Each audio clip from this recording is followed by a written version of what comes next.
এই জঙ্গি নাটকের মূল হোতা এদেশে আলেমদেরকে কোরআনের তাফসির, ইসলামের বই, ইসলামের চটি বই দিয়ে মানুষ হত্যা করা যায়। কিন্তু ডেইলি স্টার প্রথম আলো, আরেকটা হলো কি, এটারে ডেইলি স্টার কইেন, এটা দিল্লি স্টার কইেন।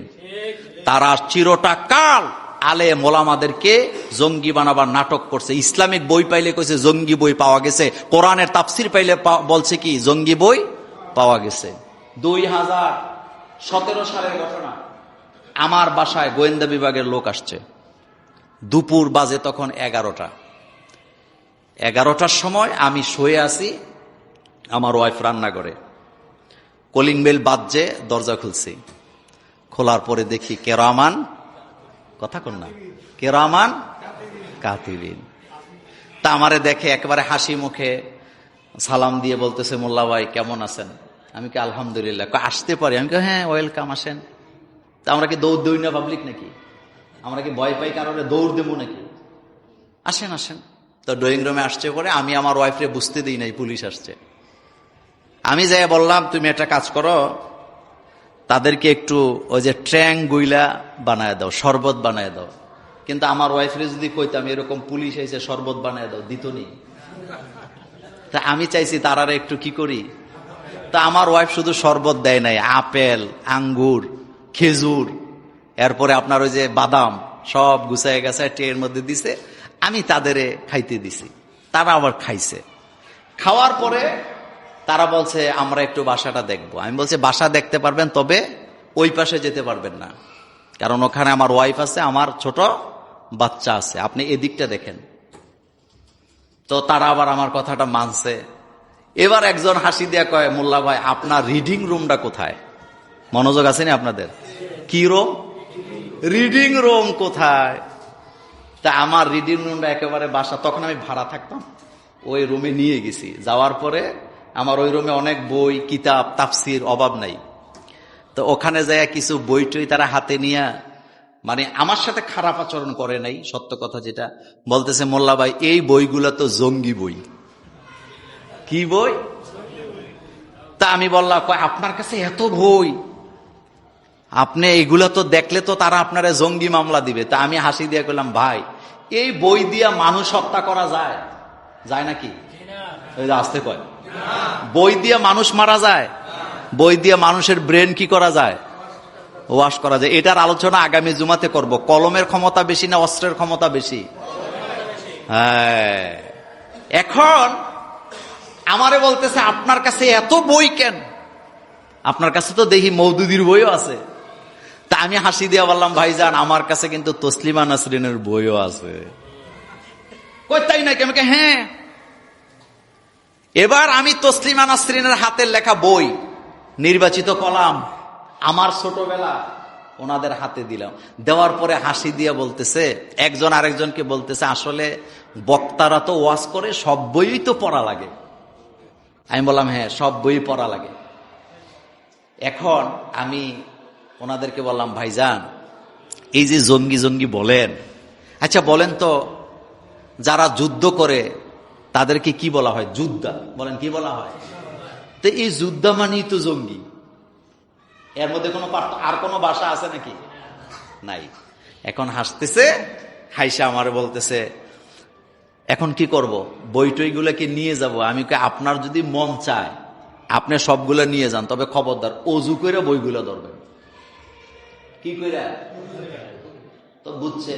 এরপরে আচ্ছা ঠিক আছে, একটু সাবধানে থাকেন, আমরা চলে গেলাম। এটা হলে একবারের ঘটনা বললাম। আরেকবার তো নিয়ে গেছিল, আবার বাসায় দিয়ে গেছে, সেটা আরেকটা ঘটনা। তা আপনাদের কাছে জানতে চাই, আপনাদের এই মসজিদে আমার জুমার খুতবার বয়স কয় বছর? হ্যাঁ, আপনাদের কোন মুসলির গায়ে আমি ঘুষা দিছি? আসতে কয়। থাপ্পড় দিছি? কারোর গালি দিছি? কারোর থেকে টাকা হলাফ নিয়ে মাইরা দিছি? তা আমাদের অপরাধটা কি? আমাদের অপরাধ মূলত একটাই, সেটা হলো জমিন যার। এত আসতে বললে আমি এটা গ্রহণ করবো না, জোরে বলতে হবে, জমিন যার। এটার বাইরে আমাদের কোনো অপরাধ আসেনি। আমাদের আরেকটা অপরাধ এখন যোগ হয়েছে, সেটা হলো কোন আধিপত্যবাদের মাতাব্বরি আমার স্বাধীন দেশে চলতে দেওয়া হবে। এই ডেইলি স্টার, প্রথম আলোর পত্রিকার ব্যাপারে অনেক আগে আলেমরা ফতোয়া দিয়েছিলেন। যেই পত্রিকা ভারতের দালালি করে, যারা আলেম ওলামাদেরকে জঙ্গি বানায়, ইসলামকে অহরহ উল্টা করে লেখে, ভালো ছেলেদেরকে যারা সন্ত্রাসী বানায়, সন্ত্রাসীদেরকে যারা সাপোর্ট দেয়, এই পত্রিকা স্বাধীন দেশে চলতে দেওয়া যাবে না।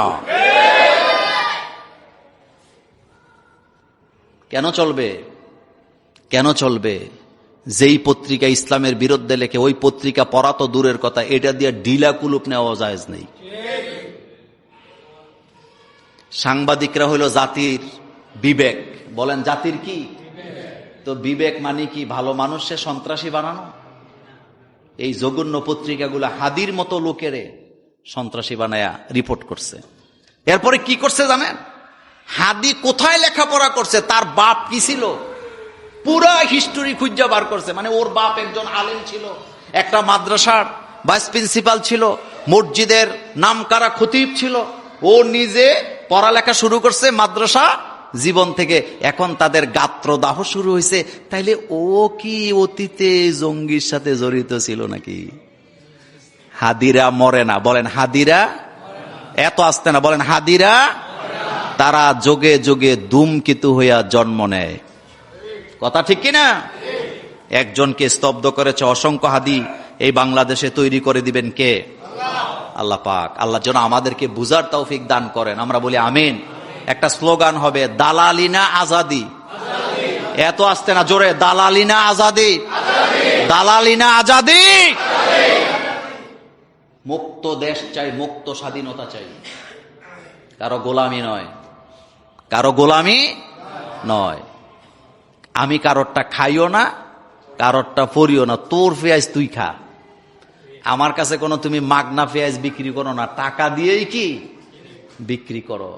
ব্যবসা বাণিজ্য থাকবে, ব্যবসা বাণিজ্য থাকবে, লেনদেন থাকবে, আদান প্রদান থাকবে, পাড়া প্রতিবেশীর সাথে যতটুকু সম্পর্ক থাকার অতটুকু থাকবে। কিন্তু আমার দেশের বিজয় দিবস, আমার স্বাধীন দেশের বিজয় দিবস তারা ছিনিয়ে নিয়ে তাদের প্রধানমন্ত্রী বলবে এটা ভারতের বিজয় দিবস, এটা কখনো মেনে নেওয়া যায় না।